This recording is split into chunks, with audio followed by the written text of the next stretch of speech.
সন্ত ৰামপাল গুৰু মহাৰাজ হৈছে এনে এজন মহাপুৰুষ যিজনে নিজৰ সত্য ভক্তি, তত্ত্বজ্ঞান, কৰোণা আৰু সেৱাৰ বলত সমাজত এক নতুন আদৰ্শ বলবৎ কৰিছে। সন্ত ৰামপাল গুৰু মহাৰাজৰ নেতৃত্বত তেওঁৰ সকলো সৎলোক আশ্ৰমে কৰা বিস্ময়কৰ সমাজ কল্যাণমূলক কামে সমাজখনক সোণালী ভৱিষ্যতৰ এক নতুন আশা দেখুৱাইছে। সন্ত ৰামপাল গুৰু মহাৰাজৰ পৰা নাম দীক্ষা গ্ৰহণ কৰাৰ পিছত লাখ লাখ লোকৰ কৰ্কট ৰোগ, এইডছ আদি দুৰাৰোগ্য ৰোগ নিৰাময় হ'ল। সন্তজনাৰ জ্ঞানৰ পৰা অনুপ্ৰাণিত হৈ তেওঁৰ অনুগামীসকলে লাখ লাখ ইউনিট ৰক্তদান কৰে। সন্তজনাই লাখ লাখ ভগ্নী কন্যাৰ যৌতুকমুক্ত বিয়াৰ আয়োজন কৰালে। সন্তজনাই লাখ লাখ মানুহক ড্ৰাগছ আসক্তিৰ পৰা মুক্ত কৰিলে। কোটি কোটি ধ্বংসপ্ৰাপ্ত পৰিয়াল শান্তিত লাগিল। সন্তজনাৰ আশ্ৰমত সমাৱেশৰ সময়ত বিনামূলীয়া চকুৰ চিকিৎসা আৰু দন্ত চিকিৎসাৰ ব্যৱস্থা কৰা হয়। সন্ত ৰামপাল গুৰু মহাৰাজৰ দ্বাৰা পৰিৱেশ সুৰক্ষাৰ উদ্দেশ্যে সময়ে সময়ে বৃহৎ পৰিসৰত বৃক্ষৰোপণ কৰা হয়। সন্তজনাই আৰ্তজনক তাৎক্ষণিক সকাহ দিবলৈ এম্বুলেন্স সেৱা আৰম্ভ কৰিছিল। সন্তজনাই তেওঁৰ অনুগামীসকলক তেওঁলোকৰ শৰীৰ দান কৰিবলৈ অনুপ্ৰাণিত কৰে, যাতে মানৱতাৰ সেৱা আৰু চিকিৎসা ক্ষেত্ৰত উন্নতি কৰিব পৰা যায়।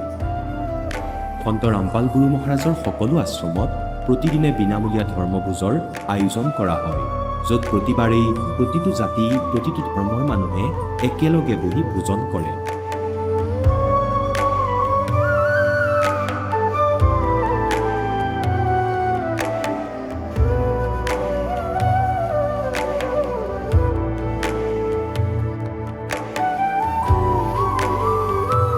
সন্ত ৰামপাল গুৰু মহাৰাজৰ আশ্ৰমত সহস্ৰাধিক বৃদ্ধ বৃদ্ধাই শ্ৰদ্ধা আৰু মৰমেৰে জীৱন যাপন কৰাৰ সুযোগ পায়।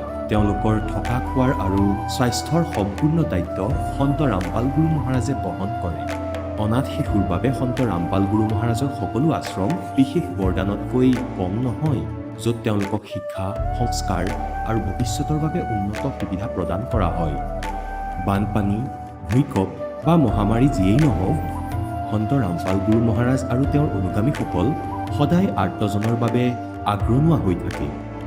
ক'ভিড মহামাৰীৰ সময়ত সন্ত ৰামপাল গুৰু মহাৰাজৰ আশ্ৰমৰ পৰা কোটি কোটি লোকক খাদ্য, ঔষধ আৰু জীৱন ৰক্ষক সামগ্ৰী যোগান ধৰা হৈছিল।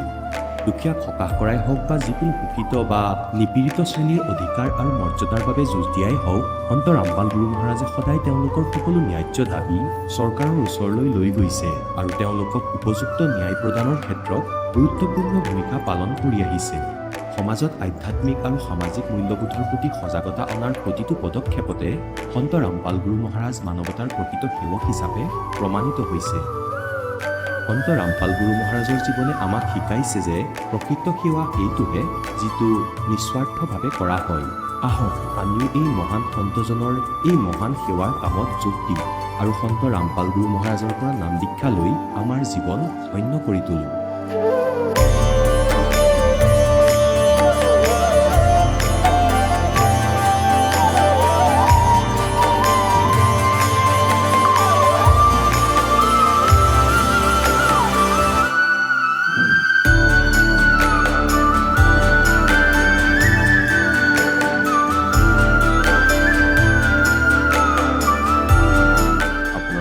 পৰিয়ালৰ সৈতে সৎলোক আশ্ৰমলৈ আন্তৰিকতাৰে আমন্ত্ৰণ জনোৱা হয়।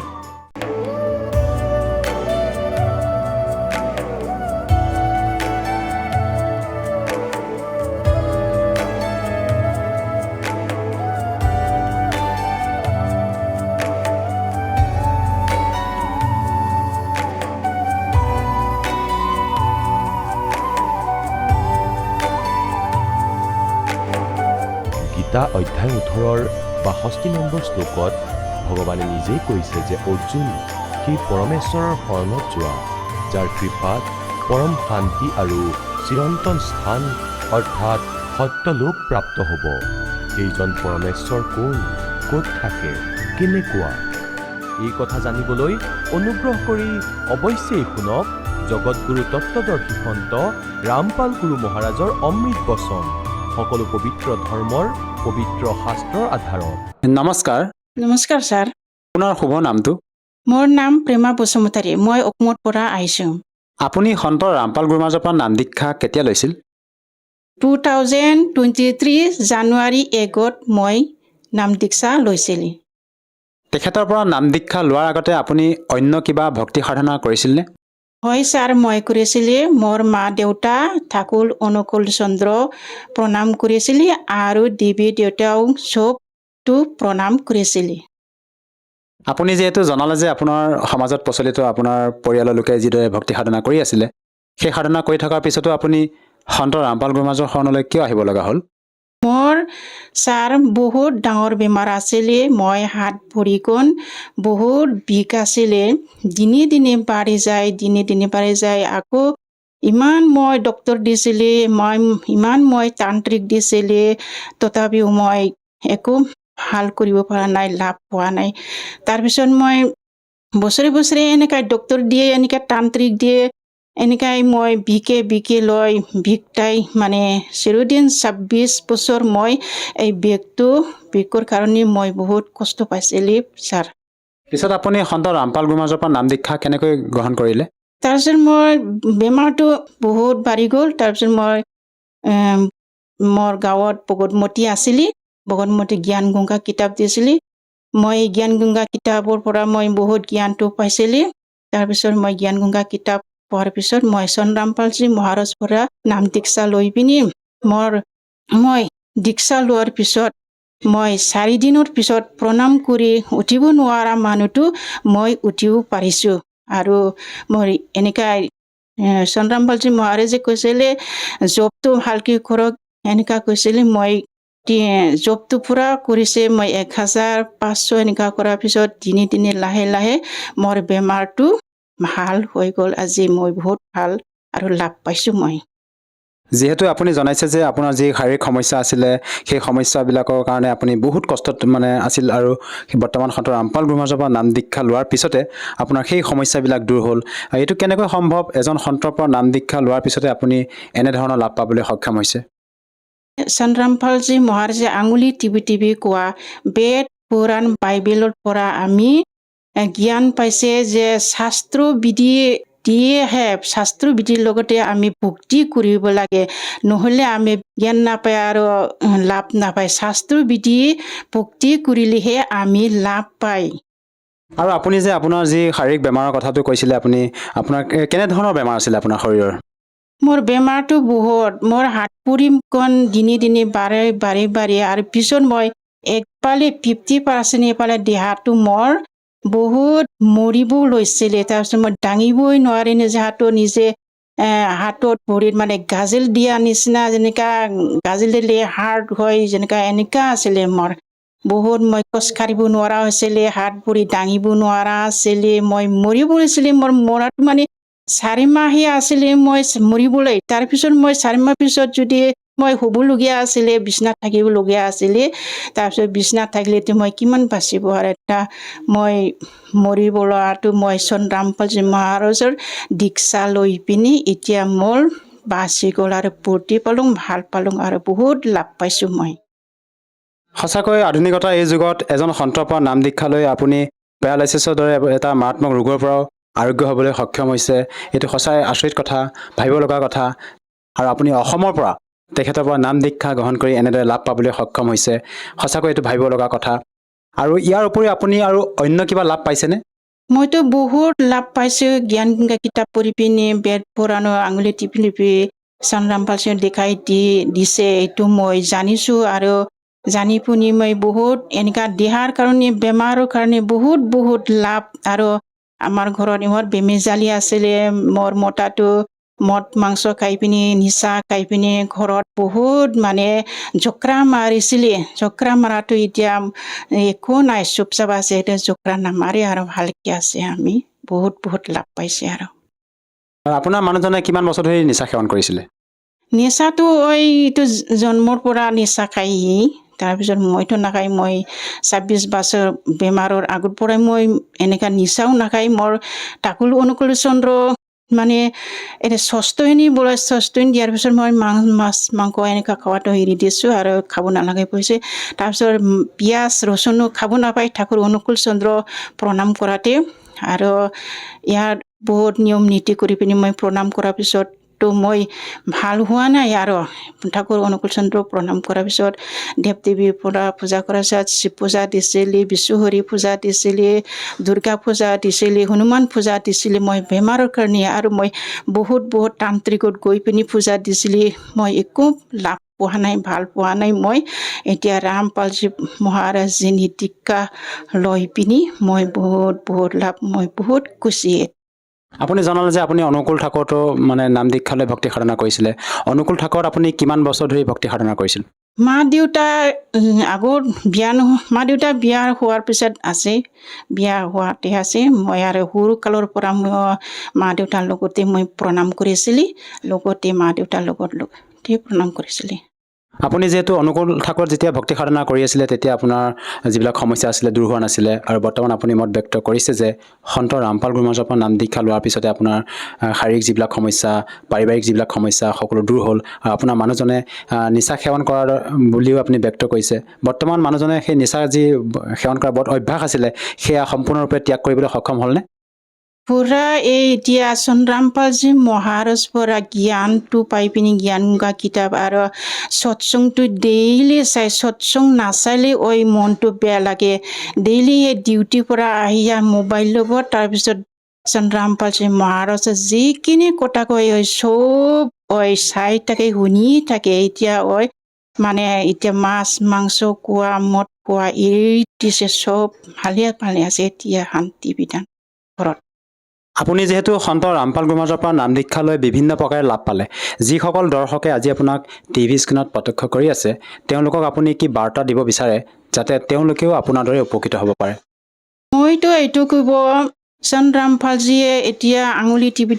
গীতা বেদ পুৰাণটোক দেখাই দি আছে আৰু জ্ঞান গংগা কিতাপখন জিনিকাৰ ৰাহা কিতাপখন পঢ়িলে জ্ঞানটো পাব আৰু জ্ঞান নহ'লে কেনেকা ভক্তি কৰিব ভক্তি জ্ঞান হ'লেহে মানুহ ভক্তি কৰিব পাৰিব মই যে আগৰ পৰা ইমান বেমাৰ আছিলে 26 বছৰৰ বেমাৰটো ৰামপালজী মহাৰাজৰ দীক্ষা লৈ পিনি মই ভাল হৈছে এতিয়া সমাজক মই কয় যে মোৰ নিচিনা যদি বেমাৰ আছে কাৰোবাৰ যদি বেমাৰ আছে ৰামপালজীৰ পৰা দীক্ষা ল'লে আপোনাৰ লগতো বহুত লাভ পাব আৰু বেমাৰ আজাৰ সমস্যাটো ভাল হ'ব যদিহে কোনো লোকে সন্ত ৰামপাল গুৰুমহাৰাজৰ পৰা নাম দীক্ষা ল'ব বিচাৰে কেনেকৈ ল'ব পাৰিব নাম দীক্ষাটো আজিকালি বহুত সুবিধা নিজে হাতত মোবাইল আছে এইটো ৰামপালজী মহাৰাজ বুলি চাৰ্চ কৰিলে ইয়াতো সৎসং পাব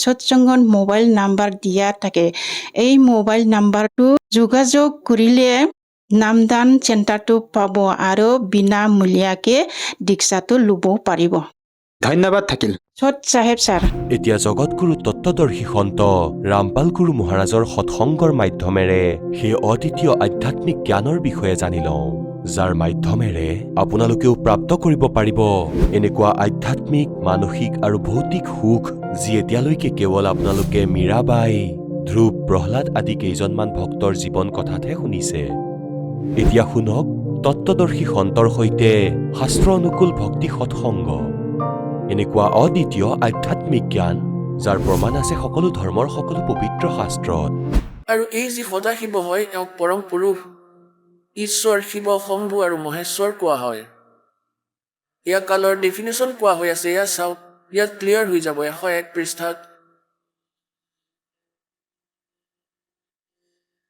ইয়াত চাব তেওঁ নিজৰ সকলো অংগত ভস্ম সানি ৰাখে সেই কালৰূপী ব্ৰহ্মই সদাশিৱ কোৱা কালৰূপী ব্ৰহ্ম কোৱা এক সময়ত শক্তিৰ লগত নাথ নহয় শক্তি সহিতে দুৰ্গাৰ সৈতে শিৱলোক নামৰ এক ক্ষেত্ৰৰ নিৰ্মাণ কৰিছিল সেই উত্তম ক্ষেত্ৰক কাশী বুলি কোৱা হয় সেয়া পৰম নিৰ্বাণ মুক্তিৰ স্থান হয় যি সকলোৰে ওপৰত বিৰাজমান হয় এই প্ৰিয় আৰু প্ৰিয়তম শক্তি আৰু শিৱ যি পৰমানন্দ স্বৰূপ হয় সেই মনোৰম ক্ষেত্ৰত সদায় নিবাস কৰে শক্তি আৰু শিৱ অৰ্থাৎ কাল আৰু দুৰ্গা এই সদাশিৱ কালৰূপী ব্ৰহ্ম আৰু দুৰ্গা শক্তি কাশীপুৰী পৰমানন্দ স্বৰূপিনী হয় মুনে শিৱ আৰু শিৱাই কালৰূপী ব্ৰহ্ম আৰু দুৰ্গাই প্ৰলয় কালতো কেতিয়াও সেই ক্ষেত্ৰক নিজ সান্নিধ্যৰ পৰা মুক্ত কৰা নাই। দেৱৰ্ষি এসময়ত সেই আনন্দ মনত ভ্ৰমণ কৰি থাকোঁতে শিৱা আৰু শিৱৰ মনত এটা ইচ্ছা হ'ল যে কোনো বালক সন্তান উৎপন্ন কৰা হওক। এয়া দুৰ্গা আৰু কালৰ মনলৈ আহিলে যে বেলেগ পুৰুষৰ সৃষ্টি কৰিব লাগে, অৰ্থাৎ কোনো সন্তান উৎপত্তি কৰা যাওক, যাৰ ওপৰত এই সৃষ্টি সঞ্চালনৰ মহান ভাৰ দি আমি দুয়ো কেৱল কাশীত থাকি ইচ্ছা অনুসৰে বিচৰণ আৰু নিৰ্বাণ ধাৰণ কৰিব পাৰোঁ। এনেকুৱা নিশ্চয় কৰি শক্তি সহিতে সৰ্বব্যাপী পৰমেশ্বৰ শিৱই নিজৰ বাওঁভাগৰ দশম অংগত অমৃত সানি দিলে, অৰ্থাৎ পতি পত্নী ব্যৱহাৰ কৰিলে। পাছত তাৰ পৰা এজন পুৰুষ প্ৰকট হ'ল, এজন বালকৰ জন্ম হ'ল। চাব 102 পৃষ্ঠাত। এতিয়া শিৱই ক'লে, বৎস পুত্ৰ, ব্যাপক হোৱাৰ কাৰণে তোমাৰ বিষ্ণু নাম বিখ্যাত হ'ল। তেওঁৰ বিষ্ণু নাম ৰাখি দিলে দুৰ্গা আৰু কালৰ পৰা উৎপন্ন হোৱা সন্তানৰ। এনেকৈ হৈ গ'ল জন্ম দুৰ্গা আৰু কালৰ পৰা বিষ্ণুৰ। সিদ্ধ হ'ল শিৱপুৰাণত। আৰু এয়া 5500 বছৰ আগতে লিখা কিতাপ হয়, আজিৰ নহয়। এতিয়া ইয়াত চাওক, এয়া 6ষ্ঠ অধ্যায় সমাপ্ত হৈ গ'ল। এতিয়া 7মত কি লিখা আছে? ব্ৰহ্মাজীয়ে কয় যে দেৱৰ্ষি, তাৰ পাছত কল্যাণকাৰী পৰমেশ্বৰ হাম সদাশিৱই পূৰ্বৱৎ প্ৰচেষ্টা কৰি যেনেকৈ বিষ্ণুক জন্ম দিছিলে, উৎপন্ন কৰিছিলে, মোকো নিজৰ সু অংগৰ পৰা উৎপন্ন কৰিলে। এতিয়া পুণ্যাত্মাসকল, এতিয়া এওঁলোকক কোনে সুধিব? এই মহৰ্ষিসকলক 5500 বছৰ হৈ গ'ল এই পুৰাণখন লিখাৰ, আজিলৈকে আমাক কখয় ক'ব নোৱাৰিলে। আমি এওঁলোকত আশ্ৰিত আছিলোঁ, ব্লাইণ্ড ফেইথ কৰিছিলোঁ যে ডাঙৰ বিদ্বান পুৰুষ হয়, সংস্কৃত ভাষাত জানোতা হয়, আৰু পৰমাত্মাক আমাৰ পৰা এই কাৰণে দূৰত ৰাখিছে। ভগৱানৰ বাণীক স্বীকাৰ কৰিব দিয়া নাছিল আৰু পৰমাত্মাক পৰমাত্মা মানিব দিয়া নাছিল। এওঁলোক মহাশত্ৰু আছিল আমাৰ এই অজ্ঞানী নিম হাকিম গুৰু, লাগিলে তেওঁলোক যিকোনো ধৰ্ম জাতিয়েই নহওক। এতিয়া দুজনটো সিদ্ধ হৈ গ'ল যে দুৰ্গা আৰু কালৰ পৰা বিষ্ণুজী আৰু ব্ৰহ্মাজীৰ উৎপত্তিটো স্পষ্ট হৈ গ'ল, কনচেপ্ট ক্লিয়াৰ হৈ গ'ল। এতিয়া ৰৈ গ'ল শিৱ। এতিয়া ইয়াত বিচলিত হৈ গ'ল অনুবাদকৰ্তাসকল, যে ইয়াত প্ৰকৰণ চলি আছে তেওঁলোকৰ উৎপত্তিৰ মূল সংস্কৃতত বিদ্যমান আছে, মূল পাঠত। ইয়াত তেওঁলোকে ভাবিলে শিৱজীৰ পৰা শিৱজীৰ উৎপত্তি কেনেকৈ লিখো, হাত কপি গ'ল। अब लेकिन कहते हैं चोर चुरावे तुमड़ी गड्ढे पानी में, वो गड्ढे हुआ ऊपराव न सच्चाई छानी ना। এতিয়া দেখুৱাই আছো আপোনালোকক বিদ্যেশ্বৰ সংহিতা পৃষ্ঠা নম্বৰ 24, 25 আৰু 26। এটা সময়ত ব্ৰহ্মা আৰু বিষ্ণুজীৰ এটা কথাত বিবাদ হ'ল। ব্ৰহ্মাজীয়ে কৈছে মই, বিষ্ণুজীক কৈছে মই তোমাৰ পিতা, আৰু বিষ্ণুজীয়ে কয় মই তোমাৰ পিতা। আৰু এতিয়া এওঁলোকৰ এনেকুৱা ভ্ৰম কিয় হ'ল? কিয়নো কালে প্ৰতিজ্ঞা কৰি ৰাখিছিলে যে মই নিজৰ বাস্তৱিক শৰীৰ ৰূপত কেতিয়াও কাকো দৰ্শন নিদিওঁ। তেন্তে সাধকসকলে সাধনা কৰিলে, হঠযোগ কৰিলে, কাৰোবাক ব্ৰহ্মাৰ ৰূপত দৰ্শন দিলে, যি তেওঁৰ পুত্ৰ ব্ৰহ্মা সাক্ষাৎ সকলোকে দেখা দিয়ে, দেৱতা হয়। গতিকে সকলোৱে মানি ল'লে যে ব্ৰহ্মাই সৰ্বশক্তিমান হয়। এই পৰমাত্মাকে আমি সমাধিত দেখিলো, তেওঁ লুকুৱাই ৰাখি নিজেই নিজকে, সকলোৱে তেওঁৰ গুণগান কৰিলে। এনেকৈ কাৰোবাক তেওঁ বিষ্ণুজীৰ ৰূপত দৰ্শন দিলে, কাৰোবাক শিৱৰ ৰূপত। কোনোৱে কয় নহয় বিষ্ণুজী সৰ্বশক্তিমান হয়, কোনোৱে কয় নহয় শিৱজী সৰ্বশক্তিমান হয়, এওঁ এই ভগৱান হয়, এওঁ নিজকে লুকুৱাই ৰাখিছে। গতিকে এওঁলোকৰ ভ্ৰম হ'ল যে এওঁলোক নিজেই ভগৱান। আৰু এনেকৈ দুইজনে বিবাদ কৰিব ধৰিলে। তেতিয়া কালে ওপৰৰ পৰা ইহঁতৰ মাজত এটা বগা পিলাৰ থিয় কৰাই দিলে, যাক শিৱলিংগ বুলি কোৱা হয়। তেজোময় উজ্জ্বলতা ওলাল ইয়াৰ পৰা বহুত। তেওঁলোক আচৰিত হৈ গ'ল আৰু যুদ্ধ বন্ধ কৰি দিলে। সেইটোক চাবলৈ ধৰিলে ওপৰৰ পৰা তললৈ। তেতিয়া কাল প্ৰকট হ'ল নিজৰ পুত্ৰ শিৱৰ ৰূপত, আৰু দুইজনক পাছত শিক্ষা দিবলৈ ধৰিলে। চাব বিদ্যেশ্বৰ সংহিতা, এয়া সংক্ষিপ্ত শিৱপুৰাণ, পৃষ্ঠা নম্বৰ 24, 25। ইয়াত চাব বিদ্যেশ্বৰ সংহিতা। এয়া দুয়ো চাওক ভগৱান ব্ৰহ্মা আৰু বিষ্ণু, তেওঁলোকে যুদ্ধ কৰি আছিলে, মাজত পিলাৰ থিয় কৰি দিলে, স্তম্ভ, আৰু পিছত তেওঁ নিজে আহি গ'ল শিৱৰ ৰূপত। তললৈ চাব। এতিয়া ব্ৰহ্মা আৰু বিষ্ণুৱে সুধিলে, প্ৰভু সৃষ্টি আদি 5 কৃত্যৰ লক্ষণ কি হয় এয়া আমাৰ দুয়োকে কওক। ভগৱান শিৱই ক'লে, ইয়া কালে কৈছে। মোৰ কৰ্তব্য বুজি পোৱা অত্যন্ত গভীৰ হয়, তথাপি মই কৃপাপূৰ্বক তোমালোকক এই বিষয়ে কৈ আছো। এই 5টা নিষ্কৃত্য কৈ দিলে। এয়া চাব, ইয়া 25ত আমি পঢ়িছো। এতিয়া 26ত পঢ়িম।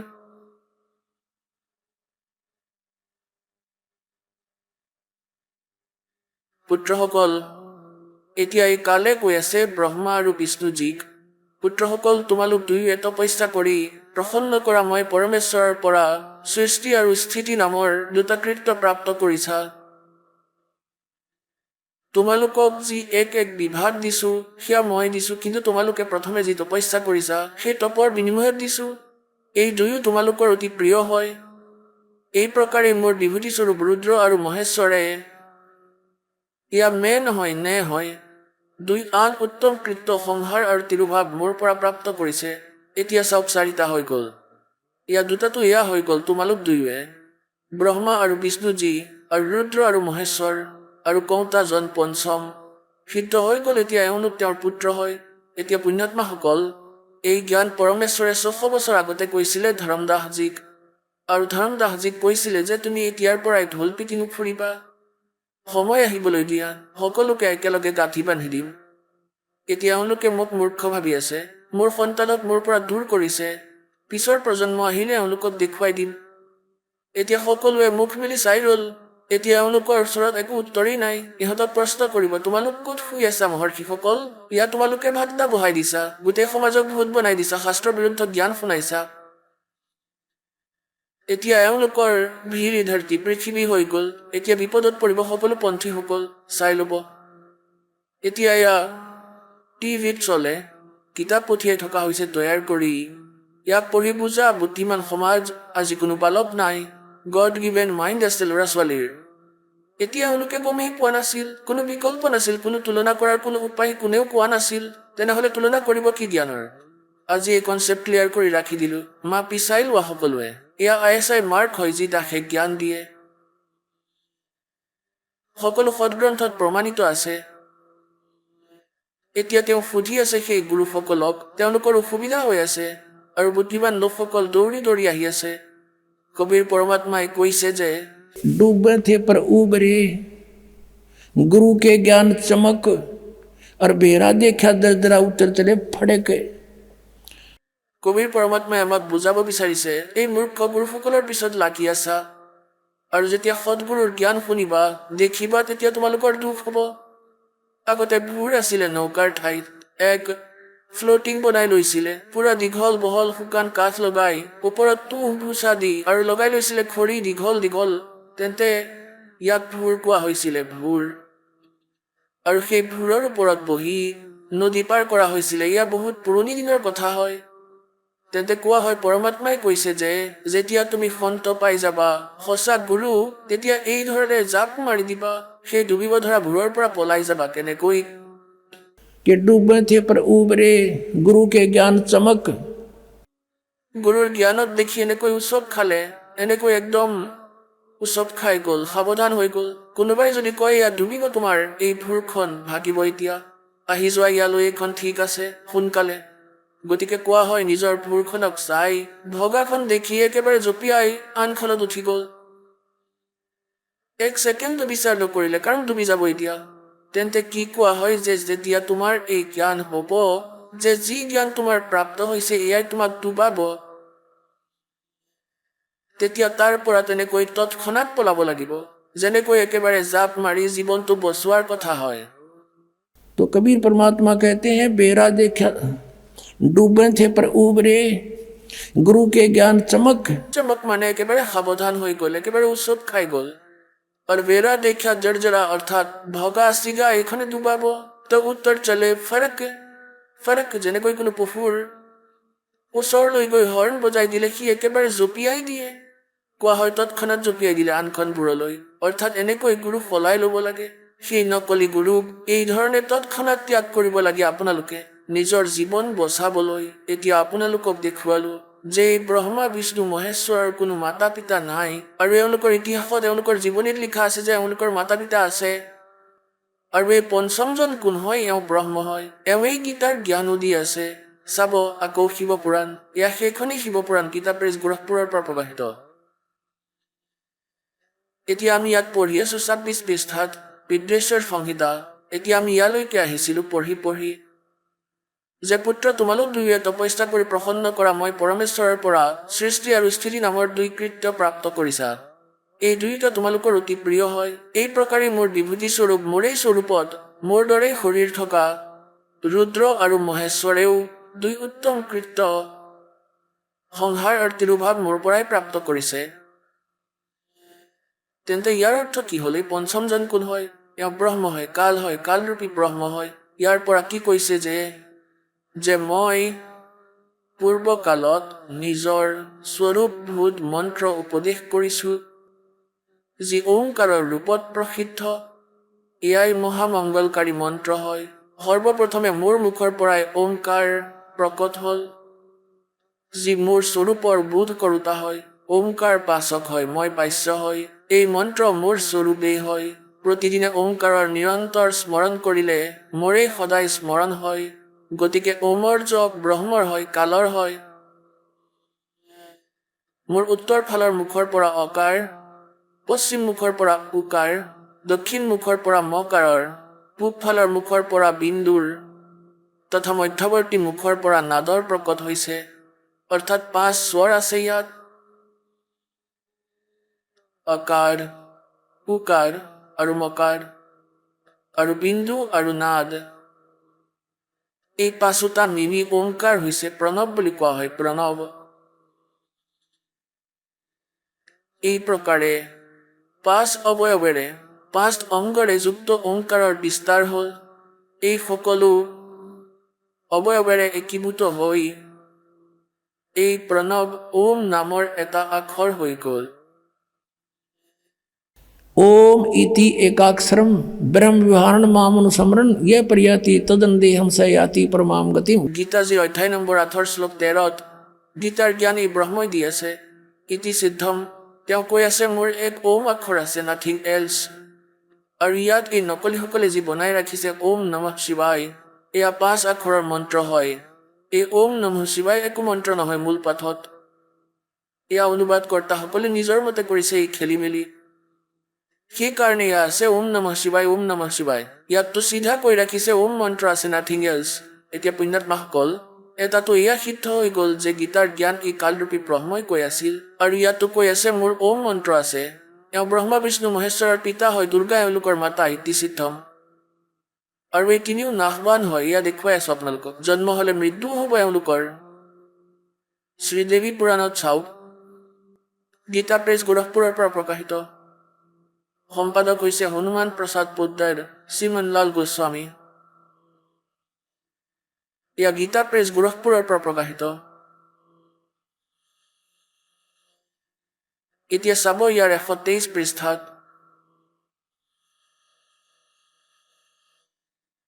তৃতীয় স্কন্ধ।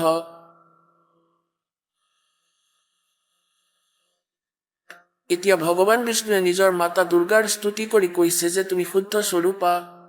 এই গোটেই সংসাৰ তোমাৰ পৰাই উদ্ভাসিত হৈছে। মই ব্ৰহ্মা আৰু শংকৰ আমি সকলো তোমাৰ কৃপাৰেই বিদ্যমান।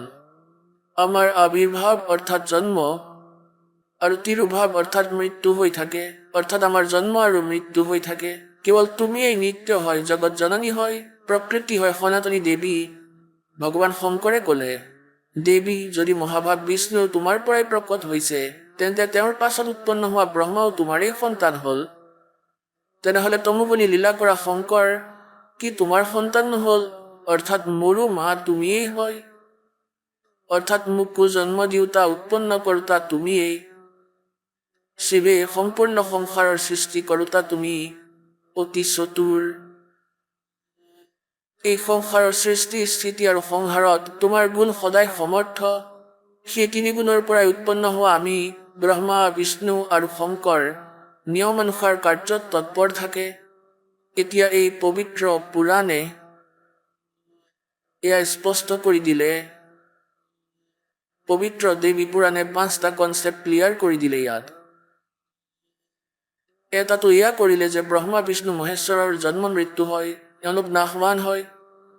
দ্বিতীয় এয়া কৰিলে যে প্ৰকৃতি দুৰ্গা হয়, প্ৰকৃতি দুৰ্গাক কোৱা হয়। আৰু তৃতীয় এইটো কৰিলে যে এই ৰজগুণ ব্ৰহ্মা হয়, সতগুণ বিষ্ণু আৰু তমগুণ শিৱ। আৰু চতুৰ্থটো এইটো কৰিলে যে দুৰ্গা এওঁলোকৰ মাতা হয়, ব্ৰহ্মা বিষ্ণু মহেশ্বৰৰ এই দুৰ্গা মাতৃ হয়।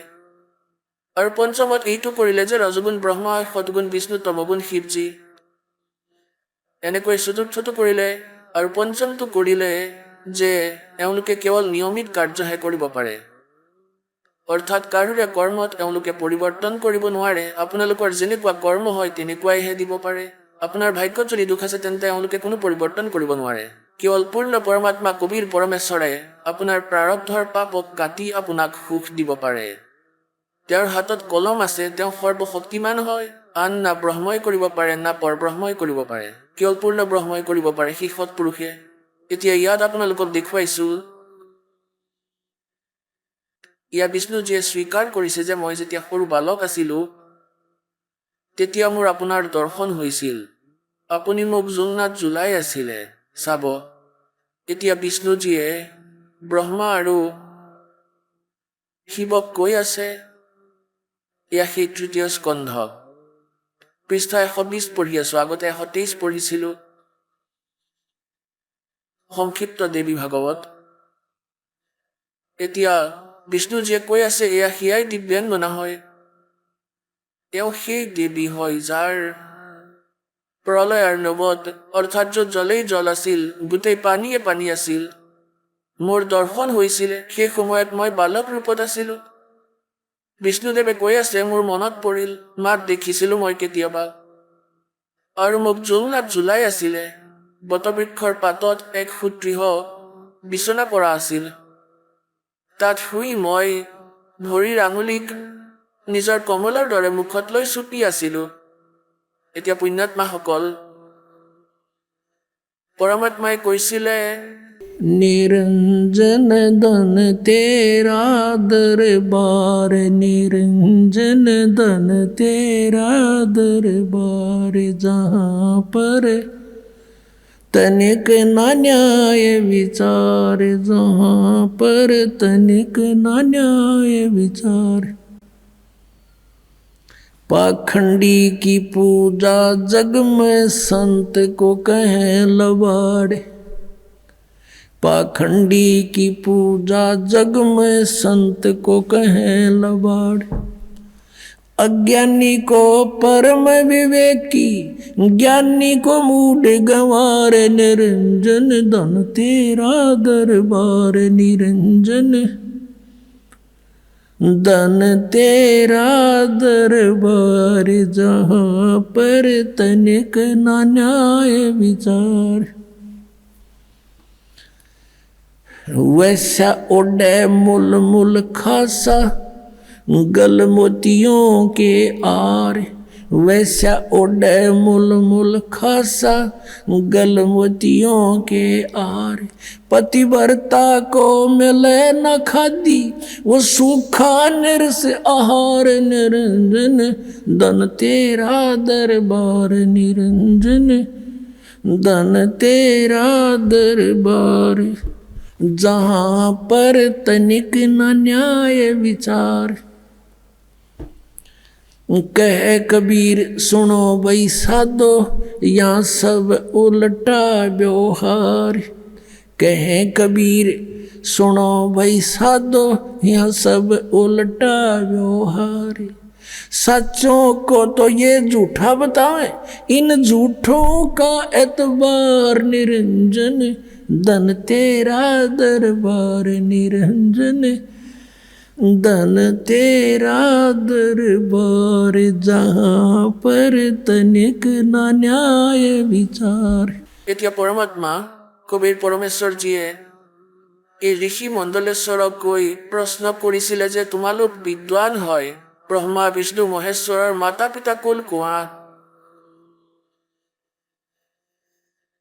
তেতিয়া এওঁলোকে কৈছিলে যে তেওঁলোকৰ কোনো মাতা পিতা নাই, অজৰ অমৰ সৰ্বেশ্বৰ, সকলো ব্ৰহ্মাণ্ডৰ মালিক, কুলৰ মালিক এৱেই হয়।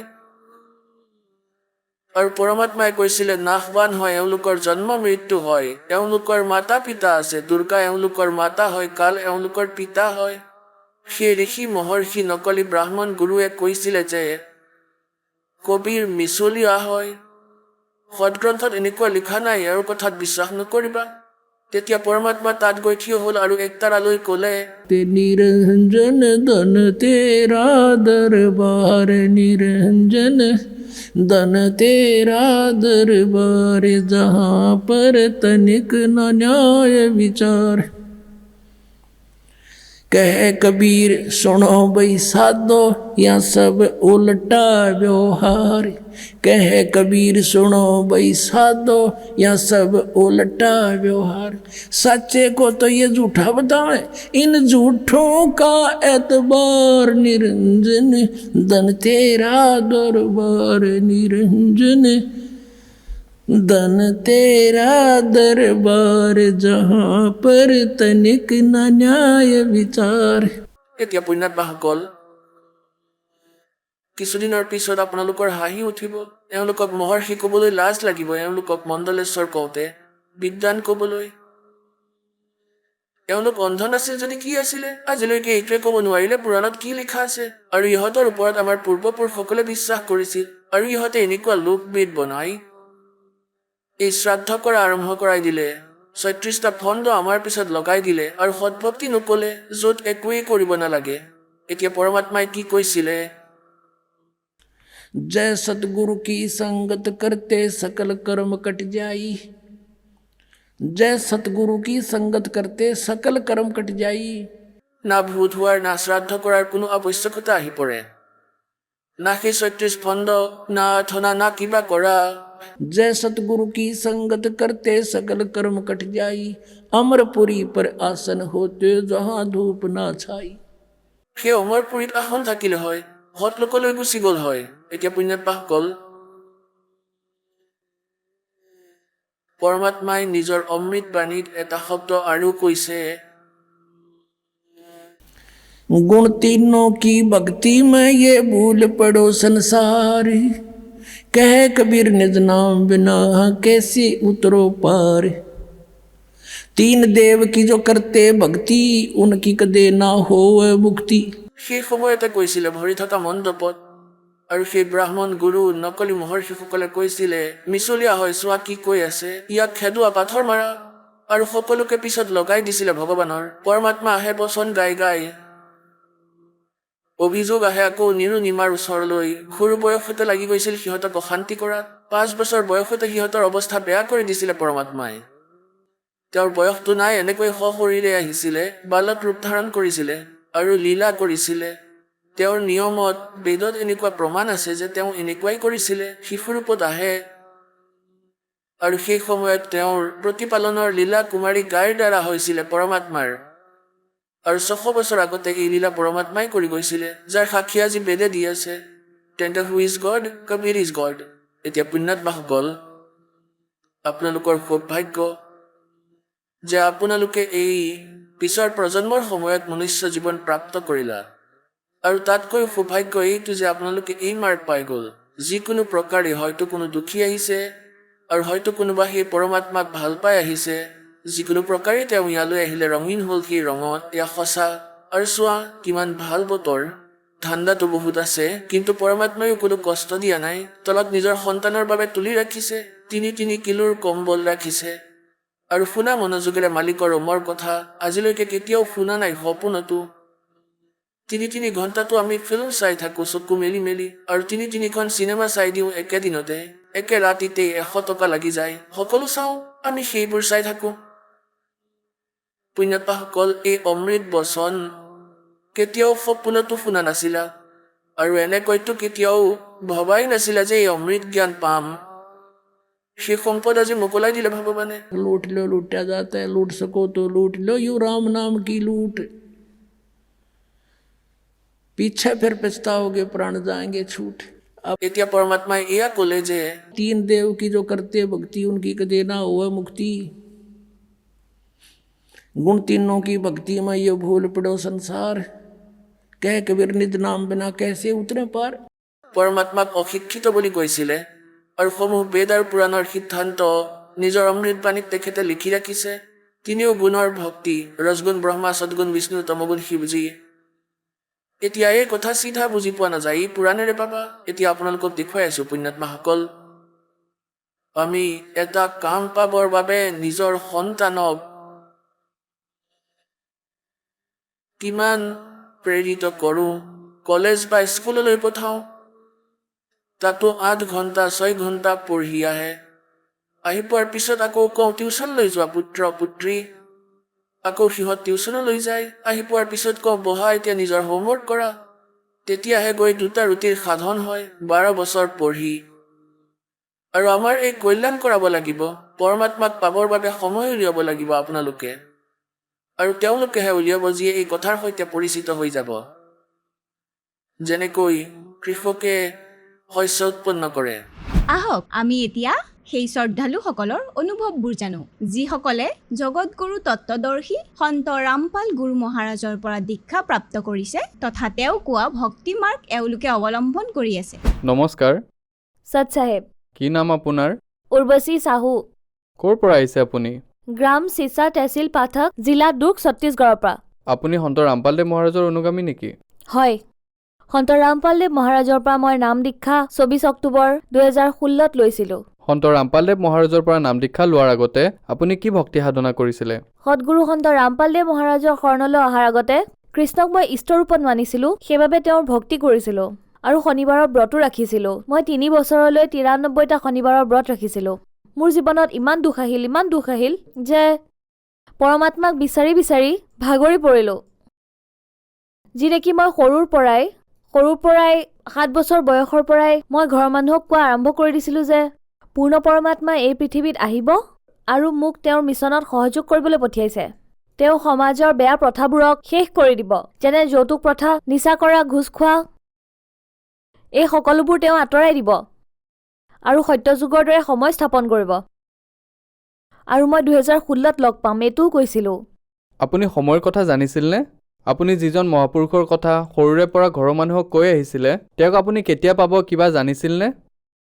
কেৱল সময়টো আৰু পূৰ্ণ পৰমাত্মা হয় সেইটো জানিছিলোঁ। কিন্তু আমাৰ হিন্দু ধৰ্মত যিসকল ব্যক্ত গুৰু আছে তেওঁলোকে কৃষ্ণকে পূৰ্ণ পৰমাত্মা বুলি মানিছিল। গতিকে কৃষ্ণকে মই পূৰ্ণ পৰমাত্মা বুলি ভাবি ভক্তি কৰিবলৈ ধৰিলোঁ। কৃষ্ণক সদায় নিজৰ লগত ৰাখিছিলোঁ। স্কুল যাওঁতেও নিজৰ বেগত লুকুৱাই লৈ গৈছিলোঁ আৰু চাই আছিলোঁ। আমাৰ স্কুলত যি ছাৰ মেডাম আছিলে তেওঁলোকৰ লগতো জ্ঞান চৰ্চা কৰিছিলোঁ যে পূৰ্ণ পৰমাত্মা এনেকুৱা হয়, তেওঁ আহিব, এনেকৈ কৈছিলোঁ। গতিকে সকলোকে কৈছিলোঁ। আমাৰ স্কুলত যি মোৰ বান্ধৱী আছে সিহঁতে কৈছিলে যে তুমি সন্তৰ দৰে কথা কোৱা, একেবাৰে সন্তৰ দৰে কথা কোৱা, এনেদৰে মোক কৈছিলে। আৰু মই কৈছিলোঁ যে যি কবিৰ চাহাবৰ যি দোহা আছে মই বহুত ভাল পাইছিলোঁ। জ্ঞান চৰ্চাও কবিৰৰ দোহাতে কৰিছিলোঁ আমি স্কুলত। যি গায়ত্ৰী মন্ত্ৰ আছে সেয়াও জপ কৰিছিলোঁ, ৰামায়ণৰ পাঠ কৰিছিলোঁ, গীতাৰ, সৰুতেই বহুত পূজা পাঠ কৰিছিলোঁ সকলো দেৱী দেৱতাৰ। আপুনি সন্ত ৰামপালদেৱ মহাৰাজৰ শৰণলৈ কেনেকৈ আহিল? সেয়া সন্ত ৰামপালদেৱ মহাৰাজৰ শৰণলৈ পোনপ্ৰথমে যেতিয়া মোৰ কলেজত এডমিশ্যন হোৱা নাছিলে তেতিয়া মই বহুত দুখী হৈ গৈছিলোঁ। যেতিয়া মই কলেজৰ পৰা আহি মোতকৈ কম পাৰ্চেণ্ট পোৱাসকলেও পাইছিলে, কিন্তু মোক নাই দিয়া। যেতিয়া মোক দিয়া নাছিলে তেতিয়া মই ভাবিলোঁ যে কৃষ্ণ পূৰ্ণ পৰমাত্মা হ'বই নোৱাৰে। যদি পূৰ্ণ পৰমাত্মা হ'ল হয় তেনেহ'লে মোৰ লগত এনেকুৱা নহ'ল হয়। মোৰ জীৱনত বহুত দুখ আহিল, বহুত কান্দিলোঁ। যেনে মই যদি কোনোবা এটা মাৰ্গত চলোঁ, যদি আনে সেই মাৰ্গত যায় তেনেহ'লে কোনো কথা নাই, আৰু যদি মই সেই মাৰ্গত যাওঁ তেতিয়া বহুত সমস্যা হৈ গৈছিলে। তাৰপিছত যেতিয়া মই কলেজৰ পৰা আহি দুপৰীয়া অলপ শুলোঁ, অলপমান টোপনি আহিল। তাৰপিছত সন্ত ৰামপালদেৱ মহাৰাজ মোৰ সপোনলৈ আহিল আৰু তেওঁ সাধাৰণ বেশভূষাত আছিল। আন সন্ত পাষণ্ডসকলৰ দৰে, যেনে ধৰক জটা, দীঘল দীঘল নখ, দাড়ি চুলি দীঘল, এনেকুৱা হয়। কিন্তু সন্ত ৰামপালদেৱ মহাৰাজ এনেকুৱা নাছিল। তেতিয়া মই মোৰ মাক ক'লোঁ যে মা, এজন সন্ত আহিছিলে, তেওঁ মোক কৈ আছিলে যে তোমাৰ এডমিশ্যন হৈ যাব পুত্ৰী, চিন্তা নকৰিবা। মই গমেই পোৱা নাছিলোঁ যে তেওঁ সন্ত হয়। আত্মাই পৰমাত্মাক চিনি পায়, গতিকে মোৰ আত্মাই চিনি পালে যে তেওঁ সন্তই হয়। তাৰপিছত মোৰ এগৰাকী মাহী আছে, তেওঁ ক'লে যে মোৰ এজন গুৰু আছে সন্ত ৰামপালদেৱ মহাৰাজ, তুমি তেওঁৰ পৰা নাম দীক্ষা লোৱা। তেতিয়া মই ক'লোঁ যে আপোনাৰে গুৰু নহয়, তেওঁ মোৰো গুৰু হয়, ময়ো তেওঁৰ পৰা নাম দীক্ষা ল'ম। এনেকৈ কৈ জীৱনৰ পৰা একেবাৰে হাৰি গৈছিলোঁ। গতিকে তেতিয়ালৈকে আপুনি নামটো নাজানিছিলেই। যেতিয়া আপোনাৰ মাহীয়ে আপোনাক ক'লে যে মোৰ গুৰুদেৱ সন্ত ৰামপালদেৱ মহাৰাজ হয়, কিন্তু তেতিয়ালৈকেতো আপুনি নাজানিছিলেই যে এওঁ সন্ত ৰামপালদেৱ মহাৰাজ হয়। তেন্তে আপুনি আপোনাৰ মাহীক কেনেকৈ ক'লে যে এওঁ মোৰো গুৰু হয়? কথাটো হ'ল যে আত্মাই পৰমাত্মাক চিনি পায়, সেইদৰে মোৰ আত্মায়ো সাক্ষী দিলে। সেইবাবে মই ক'লো যে তেওঁ মোৰ গুৰুদেৱ। তাৰপিছত মই সন্ত ৰামপালদেৱ মহাৰাজৰ পৰা নাম দীক্ষা ল'লো। চাওক, যিসকল শ্ৰদ্ধালুৱে সন্ত ৰামপালদেৱ মহাৰাজৰ পৰা নাম দীক্ষা লয় তেতিয়া তেওঁলোকে আধ্যাত্মিক লাভ পায়, ভৌতিক লাভ পায়, শাৰীৰিক লাভ পায়। আপোনাৰ পৰা জানিব বিচাৰিম যে সন্ত ৰামপালদেৱ মহাৰাজৰ পৰা নাম দীক্ষা লোৱাৰ পিছত আপোনাৰ জীৱনত কি পৰিৱৰ্তন আহিল, আপোনাৰ কি লাভ হ'ল?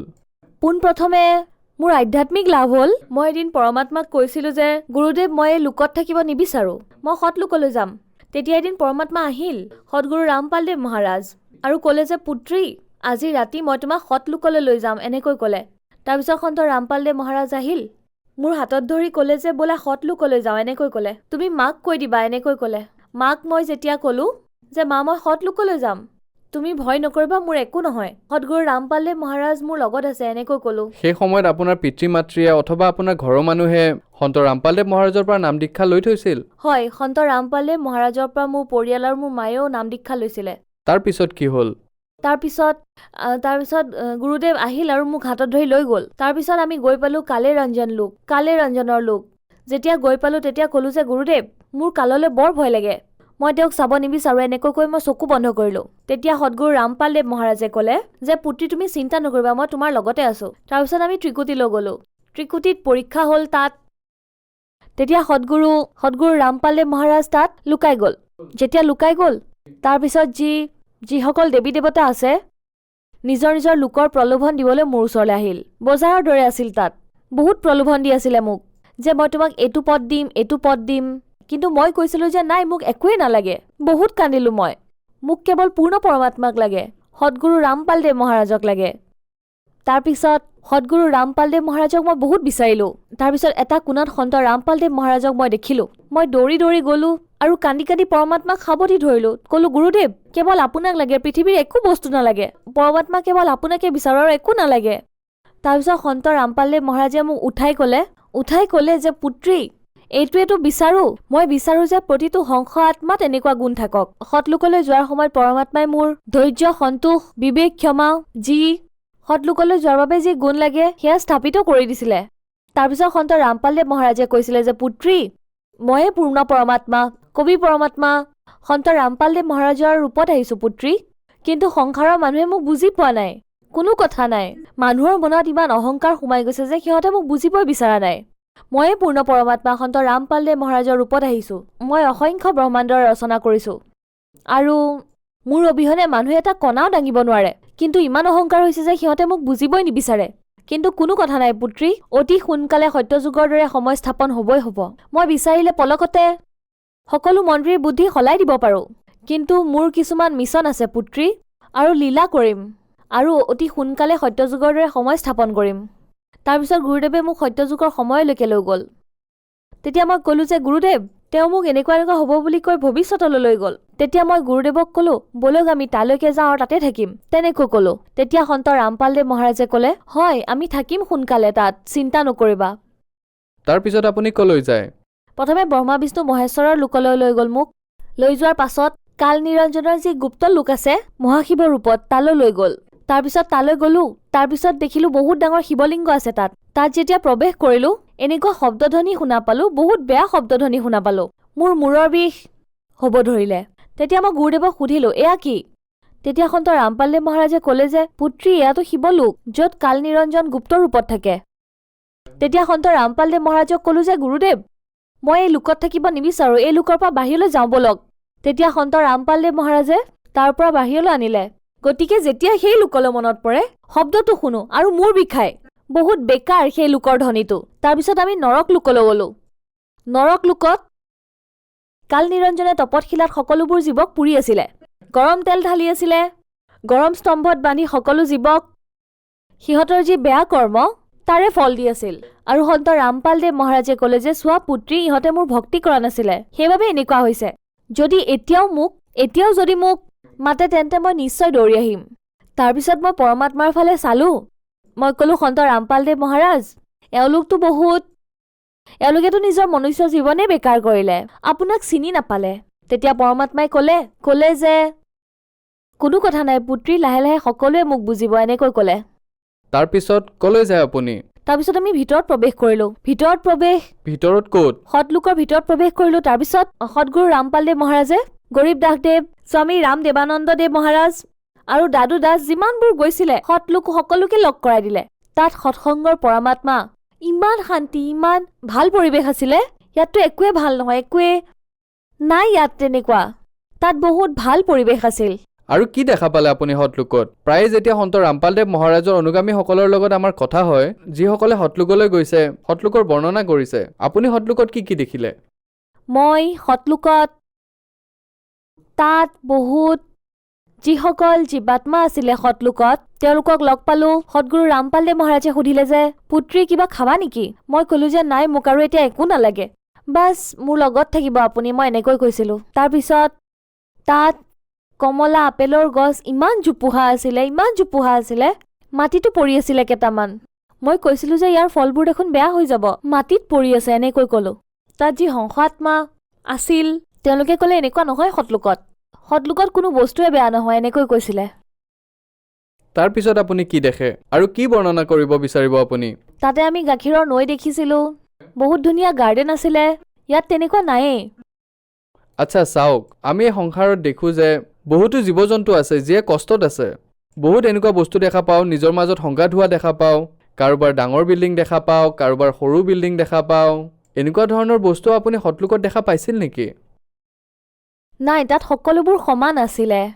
চাওক, আপুনি আপোনাৰ মাক কৈছিল যে সন্ত ৰামপালদেৱ মহাৰাজে মোক সৎলোকলৈ লৈ যাব, আপুনি চিন্তা নকৰিব। কিমান দিনলৈকে আপুনি এই লোকবোৰৰ ভ্ৰমণ কৰিছে আৰু কেতিয়া আপুনি নিজৰ শৰীৰলৈ আহে? ইয়াৰ মাজত আপুনি কিবা দেখিছিল নেকি? যদি দেখিছে কওক। তাৰপিছত যেতিয়া মই সৎলোক গৈছিলোঁ তেতিয়া মোক ঘৰৰ মানুহে কৈছিলে, মোৰ মাক যে এয়া কি হ'ল, তাই লৰচৰ কৰা নাই, একো কৰা নাই, আমাৰ লগত কথা পতা নাই, কি হ'ল তাইক ভূত প্ৰেতে ধৰিছে নেকি, এনেকৈ কৈছিলে। যিসকল জগতৰ অন্ধ লোক আছিলে তেওঁলোকে কৈছিলে। তেতিয়া মোৰ মায়ে কৈছিলে যে নহয়, সৎগুৰু ৰামপালদেৱ মহাৰাজে তাইক সৎলোকলৈ লৈ গৈছে, আপোনালোকে চিন্তা নকৰিব, এনেকৈ কৈছিলে। কিমান দিনলৈকে আপোনাৰ শৰীৰ এনেকৈ পৰি থাকিল? 3 দিনৰ বাবে লৈ গৈছিলে মোক সৎলোকলৈ। 3 দিনলৈকে আপোনাৰ শৰীৰ এনেকৈ অচেতন হৈ পৰি থাকিল নেকি? মোৰ শৰীৰ অচেতন হৈ পৰি আছিল আৰু সৎগুৰু ৰামপালদেৱ মহাৰাজে মোৰ আত্মাটো সৎলোকলৈ লৈ গৈছিলে। তাৰপিছত যেতিয়া আপুনি নিজৰ শৰীৰলৈ পুনৰ আহে, তাৰপিছত মানে মানুহে আপোনাক কি ধৰণে চাবলৈ ধৰিলে আৰু আপোনাৰ ৰিয়েকশ্যন কেনেকুৱা আছিল? আপোনাৰ পৰিয়ালৰ মানুহে আপোনাৰ লগত কি কথা পাতিলে? তাৰপিছত মোৰ পৰিয়ালৰ মানুহে ক'ব ধৰিলে যে কি হৈছিলে তোমাৰ, এনেকৈ সুধিছিলে। আগৰ ঘৰত যিবোৰ ঘটনা হৈছিলে সেইবোৰ কৈছিলে। তেতিয়া মই কৈছিলোঁ যে নাজানো, এইবোৰ আপোনালোকে কি কৈ আছে, মই এই লোকত নাথাকোঁ, মই মোৰ লোকলৈ যাব খোজোঁ, য'ৰ পৰা আহিছোঁ, নাথাকোঁ বুলি মই বহুত কান্দিছিলোঁ। মোৰ মায়ে কৈছিল যে কি হৈ গ'ল, তুমি সৎলোকলৈ গৈছিলা যে সেইকাৰণে এনেকুৱা হৈ আছে, তালৈ তোমাক সৎগুৰু ৰামপালদেৱ মহাৰাজে লৈ গৈছিলে। ইয়াত একোৱেই নাই, ইয়াত কেৱল কালৰ ডাঙৰ খেল আছে। কিমান আশ্চৰ্যজনক কথা হয় যে মানুহে বিশ্বাস কৰিব নোৱাৰে এইবোৰ কথাত, যে মৰাৰ পিছত এনেকুৱা কিবা কথা আছে যি আপুনি কৈ আছে। কিন্তু সন্ত ৰামপালদেৱ মহাৰাজৰ অনুগামীসকলে এটা কথাই কয় যে আপুনি কৈ আছে। এনেকুৱা ধৰণৰ পৰিৱেশ তেওঁলোকো সৎলোকত দেখি আহিছে আৰু আহি তেওঁলোকে আমাৰ লগত শ্বেয়াৰ কৰে। গতিকে আপুনি তেওঁলোকক কি ক'ব বিচাৰিব এই বিষয়ে, যিসকলে এনেকৈ মানে যে সৎলোক নামৰ কোনো বস্তুৱেই নাই, অথবা স্বৰ্গ নৰক বুলি কোনো বস্তু নাই, মৰাৰ পিছত কোনেনো দেখিছে? আপুনি তেওঁলোকক কি ক'ব বিচাৰিব? মই দেখিছোঁ, সন্ত ৰামপালদেৱ মহাৰাজে মোক দেখুৱাইছে যে স্বৰ্গ নৰকো আছে, তাৰ ওপৰত সৎলোকো আছে, পূৰ্ণ পৰমাত্মাৰ, যলৈ যোৱাৰ পিছত মানুহ আৰু এই পৃথিৱীলৈ নাহে।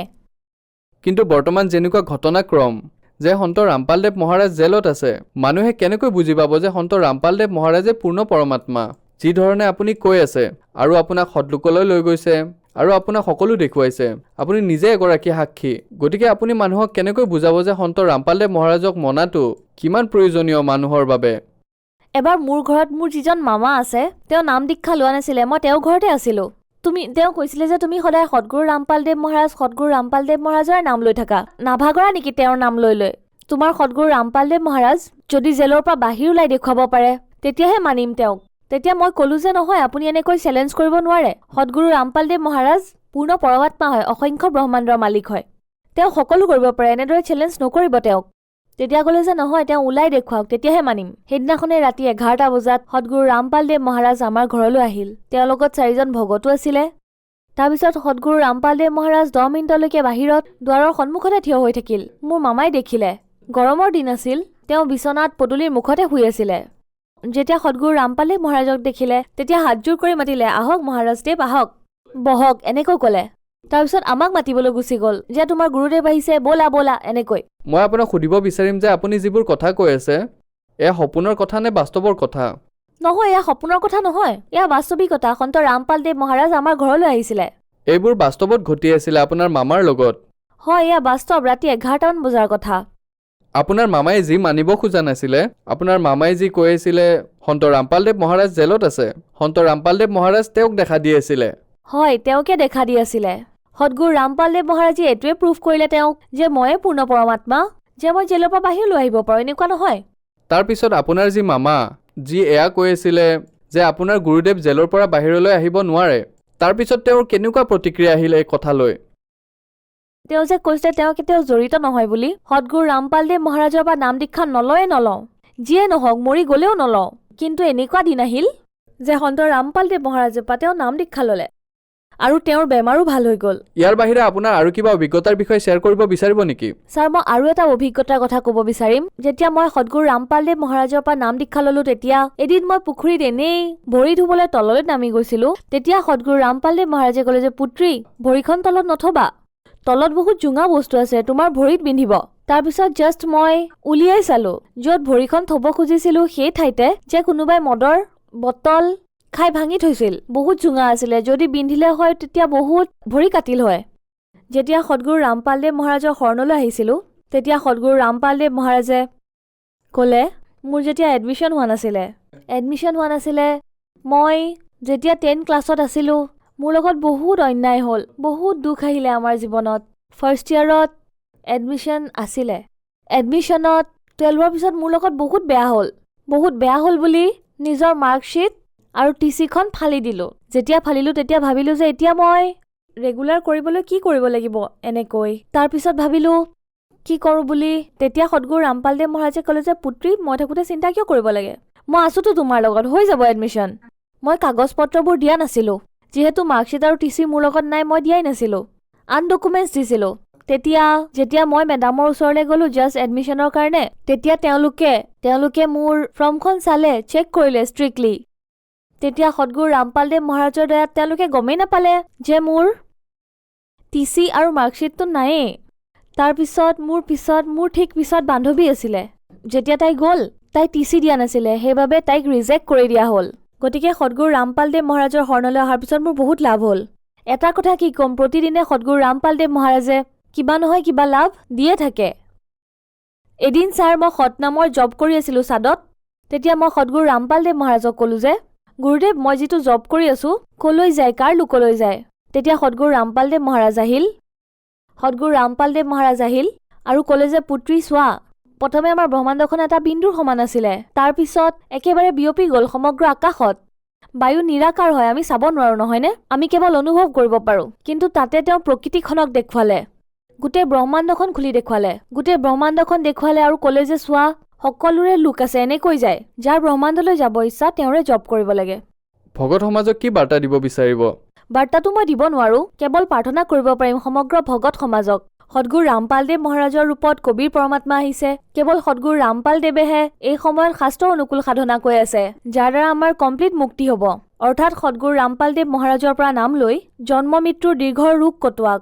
মই বহুত কিবা কিবি দেখিছোঁ যিবোৰ মৰাৰ পাছত ভক্তৰ লগত আৰু জগতৰে সকলোৰে লগত হ'ব। যদিহে সদগুৰু ৰামপালদেৱ মহাৰাজৰ পৰা নাম দীক্ষা লয়, আপোনালোকৰ এই জন্ম মৃত্যুৰ যি দীৰ্ঘ ৰোগ আছে সেয়া কটা যাব। মই সকলোকে নিবেদন জনাওঁ যে সদগুৰু ৰামপালদেৱ মহাৰাজৰ পৰা নাম দীক্ষা লৈ নিজৰ জীৱন সফল কৰাওক। ধন্যবাদ। সৎ চাহেব।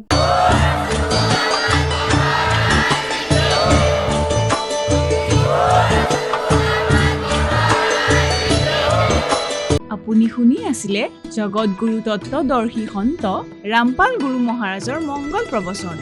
অধিক জানিবৰ বাবে ভিজিট কৰক www.jagatgururampalji.org। সন্ত ৰামপাল গুৰু মহাৰাজৰ শুভ আশীৰ্বাদত সমগ্ৰ বিশ্বতে 500তকৈ অধিক নাম দীক্ষা কেন্দ্ৰ আছে, য'ত সন্ত ৰামপাল গুৰু মহাৰাজৰ দ্বাৰা বিনামূলীয়াকৈ নাম দীক্ষা দি থকা হৈছে। আপোনাৰ ওচৰৰ নাম দীক্ষা কেন্দ্ৰৰ ঠিকনা জানিবলৈ সম্পৰ্ক কৰক 7082208528।